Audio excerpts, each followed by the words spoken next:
arc-en-ciel et iris vous donnent le sourire. Comment est-ce qu'on chante Noël à l'autre bout du monde? Ça, c'est une bonne question. Donc j'ai fait quelques recherches. Donc je vais chanter coréen ce matin.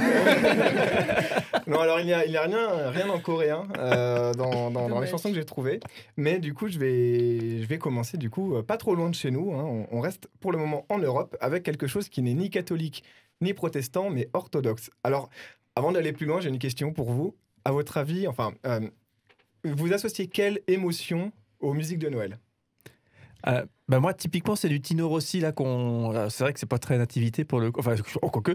Et je trouve que c'est vraiment cette voix et cette chaleur, ces biscuits de Noël et ces senteurs. Il y a plein de sens finalement qui débarquent. Un côté un peu féerique, j'ai envie de dire.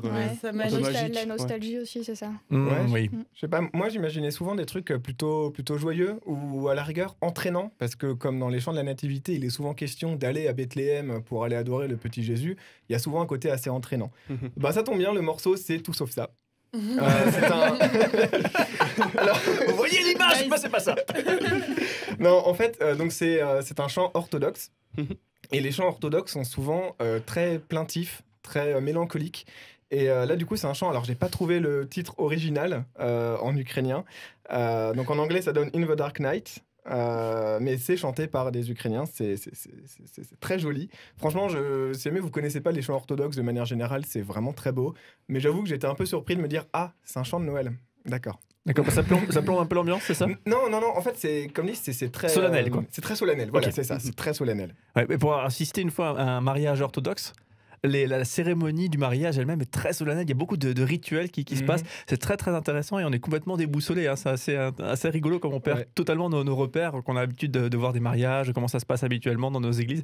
Et là, d'un seul coup, c'est complètement différent. C'est assez rigolo. Ouais, les orthodoxes, de manière générale, ils sont très très carrés, très droits. Il y a beaucoup de traditions, beaucoup de rites. Et du coup, c'est exactement la même chose avec la musique pour eux. Et franchement, voilà, c'est...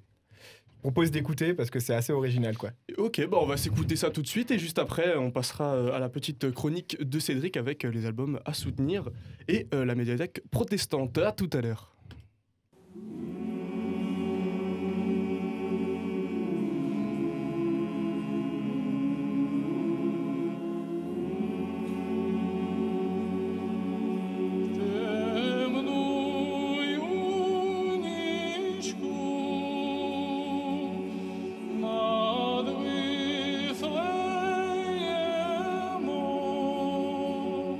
Ясно